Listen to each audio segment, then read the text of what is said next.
I will go through just one of these areas here, the motion sensitive area, area V5 in the primary or in the visual cortex.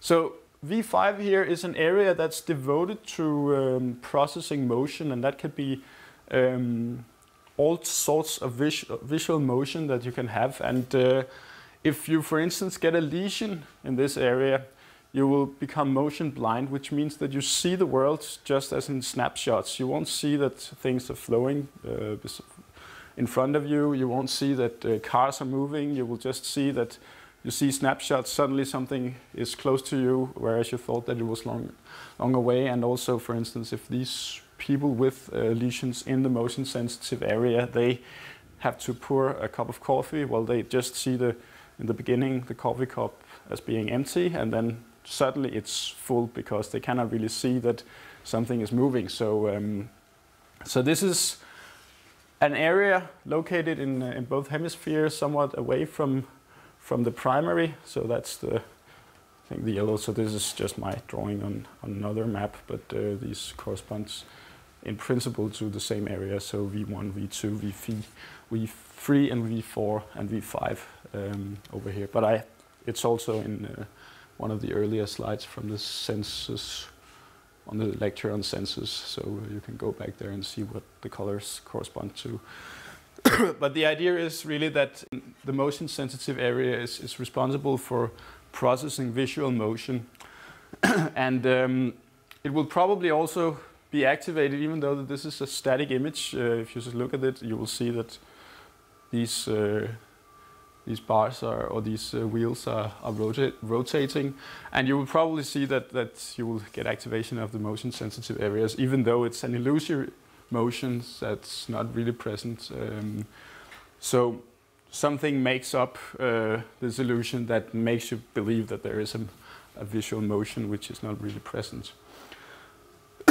However, if we go a bit further into motion in general, if we move, instead of going, so the area V5 is located somewhere down here. If you now go up to the parietal cortex in the interparietal sulcus, you will actually find areas that are responsible for integrating different types of motion. So not just visual motion, but you will also see, for instance, if you have tactile motion, you feel something on your skin, you feel air floating around your face, or you hear something that seems to be a sound of something that's moving. You'll actually see that parts of the intraparietal sulcus is responsible for integrating all of these types of motion into one coherent sensation of motion. So it could be that you see something move and you feel the air pressure from it, and you also hear that something is moving. So that will be integrated in the parietal cortex.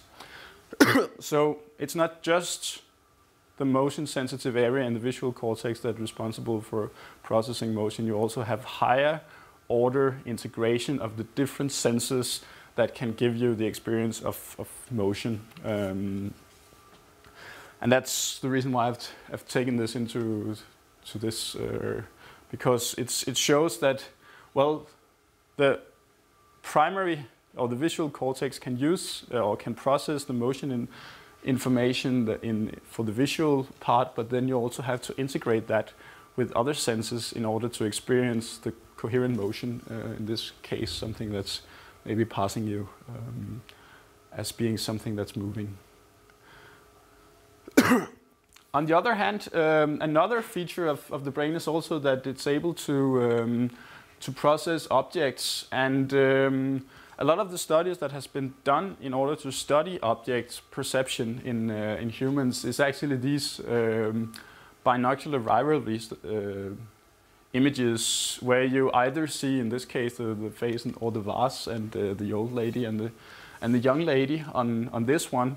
And the idea is here that you can actually have a steady image which is not changing, and you can then study, well, what is going on in the brain when the percept, so your conscious percept of these objects, they change.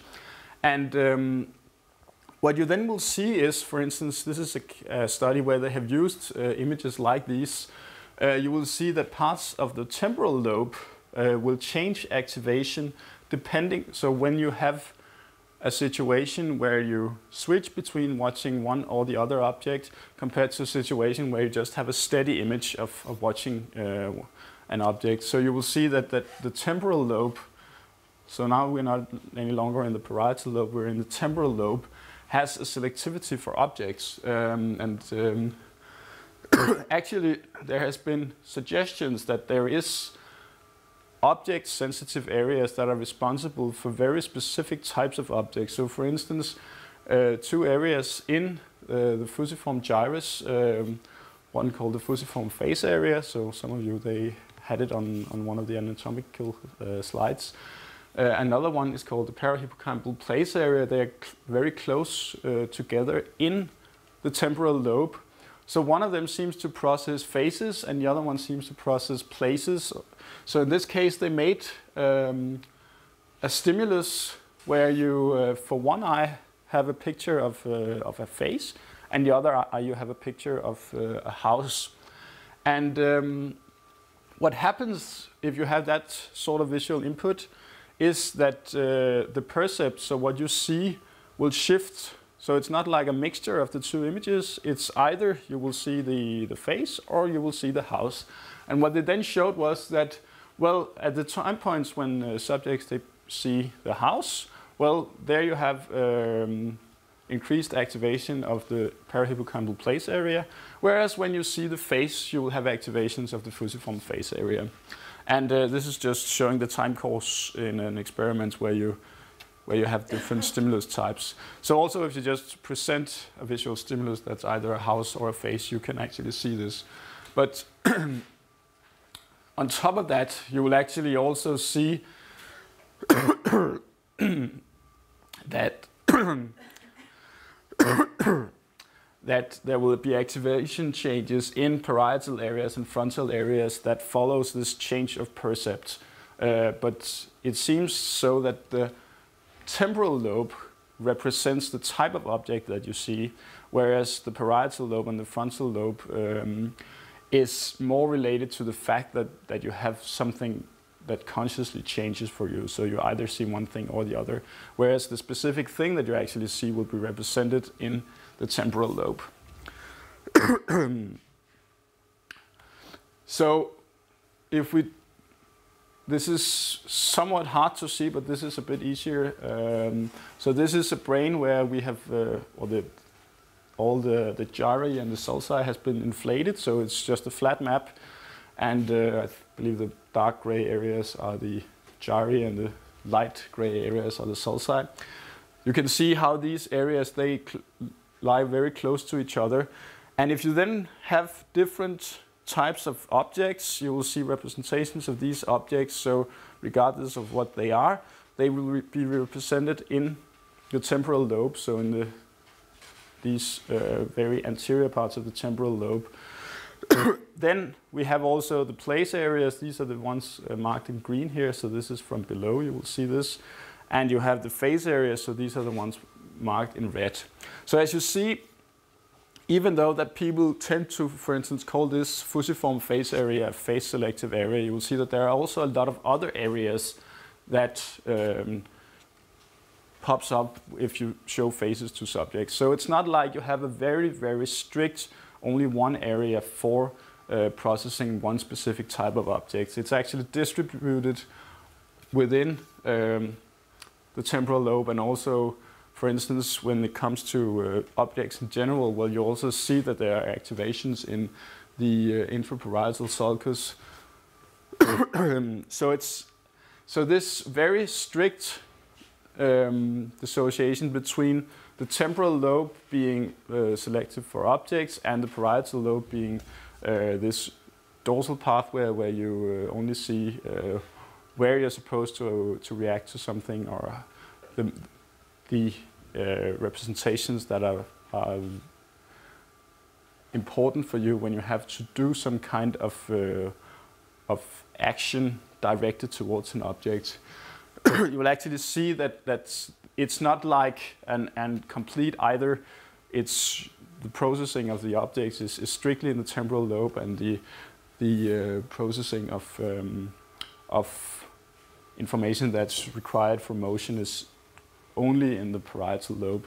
You will actually see that they are also distributed within this system. So although the separation between what they call in the textbook the ventral pathway or the ventral stream and the dorsal stream is quite well studied phenomenon, there are also exceptions from that. So you will see, for instance, also the idea with the areas that are responsible for the different types of motion in the interparietal sulcus, and also some of the areas in the anterior interparietal sulcus which represent information that you can use for detecting which objects, for instance, then you have to grasp for them. But you still have a representation of object features in the parietal lobe. So it's not like a complete dissociation between a ventral pathway and a dorsal pathway, but there are at least a lot of object sensitive areas in the temporal lobe. So